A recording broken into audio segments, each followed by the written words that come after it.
El maestro Juan Carlos Canales, que anduvo leyendo ni más ni menos que Drácula, revisitando a los clásicos, Juan Carlos.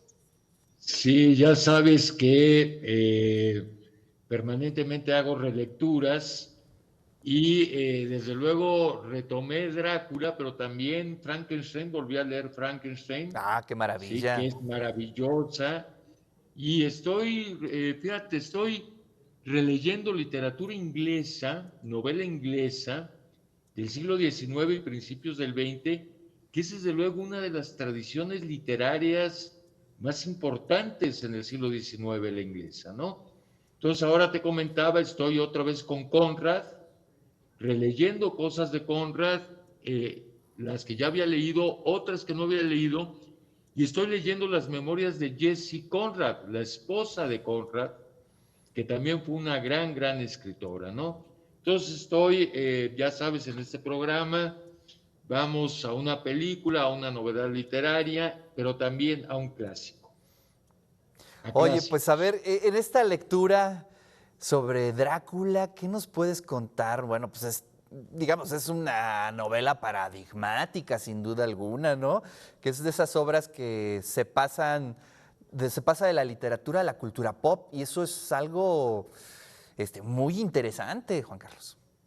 Decía Cabrera Infante que Drácula es la primera novela pop, ¿no? Dicho por Cabrera Infante.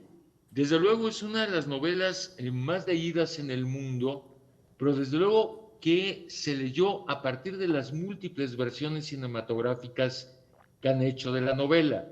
Yo Claro, desde luego soy admirador de los Nosferatus de Murnau y de Herzog particularmente, ¿no? claro. Que le dan un toque de romanticismo alemán muy importante. Pero desde luego es una novela fundamental porque es una novela, Drácula, que va más allá del vampiro. Es decir, me parece que el tema del vampiro, del propio Drácula, abre a una serie de problemas eh, admirables. Desde luego, el primer tema que me gustaría subrayar es un tema que fue fundamental para el romanticismo, que es el de lo siniestro, el Unheimlich. Ujú. ¿Sí? ¿Qué es el Unheimlich? El Unheimlich es eso que creemos que es distante y de pronto es lo más próximo a nosotros. ¿Sí? Decía Rilke que la belleza es el principio de lo terrible que todavía podemos soportar. Entonces me parece que esa es la clave de Drácula, es decir, ese conde lejano de Transilvania de pronto está en Londres o en las versiones alemanas en algún pueblo alemán. Pero junto a este tema yo recuperaría otro central, que es el de la otredad. La novela está atravesada por el tema del otro, Claro. y por el tema mismo de la propia transformación. Un tema que es clave desde Ovidio, por ejemplo, ¿no? El La tema de la metamorfosis, que se le metamorfosis. llama, ¿no? Como figura Claro, fantástica, ¿no? claro. Entonces piensa, por ejemplo, que Lucy es una mujer que está tocada ya por Drácula, pero no ha perdido su condición humana, como otros personajes sí la han perdido. Entonces, desde luego, nos remite a todo el tema de las transformaciones que había sido ya contemplado por Ovidio. En ese sentido, Otto Rank, este extraordinario psicoanalista, dedicó todo un libro al tema del otro, y nosotros mismos estamos Claro. atravesados por esa otredad, ¿sí? No externa a nosotros, sino interna. Entonces, me parece que esos son los dos temas centrales a partir de los cuales hay que leer la novela y desde luego dar un paso más allá que su reducción a la pura novela de vampiros. Es una de las grandes novelas góticas, es decir, marcado por esta fascinación por lo fantasmal, por lo oscuro. Recordemos a Collins, recordemos el castillo de Otranto, de Walpole, ¿no? A Chamizo, que son grandes expresiones de la novela gótica o al propio Hoffman, ¿sí? Y desde luego A partir de ahí yo desprendería dos temas fundamentales provenientes del psicoanálisis. Yo creo que de alguna manera Drácula, el conde, representa de alguna manera todo lo que significó la pulsión para el psicoanálisis, tanto freudiano como lacaniano, ¿sí? Es decir, decía Freud que la pulsión es esta energía que se coloca entre lo corporal y lo simbólico, pero que no se puede representar. Claro, Digamos que finalmente Drácula no se puede ver en un espejo, no se puede reconocer, porque reconocerse como tal sería reconocerse como otro, pero no, esa otra edad no la puede reconocer. Y de alguna manera, para mí encarna una de las metáforas de la pulsión más importante, ¿no? Lo no representable de la pulsión. Freud hablaba de que la pulsión era solo en parte representable. Y otro tema que es fascinante también proveniente del psicoanálisis lacaniano es el goce. Es decir, esta transgresión al placer, esta búsqueda de una totalidad a partir del placer que se convierte en muerte. Y eso es Drácula, ¿no? Sobre todo Drácula, a partir del goce, el goce se experimenta en el cuerpo y es lo que hace Drácula.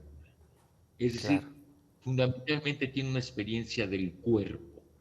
Es una novela evidentemente corporal, es decir, donde lo que está en juego es esta búsqueda del goce total que deriva en muerte, diría Lacan. Entonces, es una novela fascinante dentro de uno de los periodos más interesantes de la novela inglesa y de la literatura inglesa.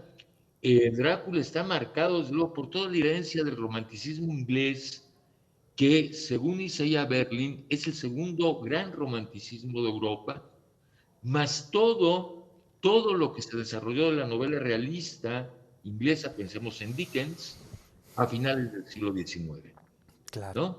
Entonces, creo que es una novela que hay que releer y desde luego releerla a partir de otras claves que no sea solo la novela de vampiros. Sí, sí, sí, tienes toda la razón. Y además es una metáfora que tiene una vigencia increíble. Eso me sorprende Claro, muchísimo, ¿no? Es decir, sí esta figura de Nosferatu, ¿no? Pero, por ejemplo, hay una gran película que relee, reinterpreta, hace una, digamos, una versión libre de lo que es un vampiro que me encantó, que se llama Te Prometo Anarquía, no grabada la aquí en conozco. México, que bueno, se me hace una de las grandes películas que he visto últimamente y que bueno, pues esta figura del vampiro ya se desprende de todo este tema gótico, pero en esencia sigue siendo un poco lo mismo y eso me agrada mucho. Pero bueno, qué bueno que haces estas relecturas, Juan Carlos, te lo agradecemos mucho, porque de pronto nos quedamos con las versiones hechas, los comentarios hechos, y no, yo creo que hay que ir a los libros, a las fuentes originales, volverlas a leer, actualizarlas, y este ejercicio es maravilloso, Juan Carlos. Y además, otra cosa que es fascinante en la novela es cómo Stoker sintetiza todo un conjunto de saberes que él vivió. Entonces está el tema de la telepatía, que era un tema fundamental a finales del siglo XIX, Claro, de la hipnosis. Bueno, tú piensas que en uno de los capítulos de Drácula cita a Charcot, exacto, ¿no? Es decir, el hombre estaba empapado papadísimo. tanto de los saberes científicos duros de la época como de toda la tradición popular sobre los fantasmas, los vampiros, etcétera, etcétera.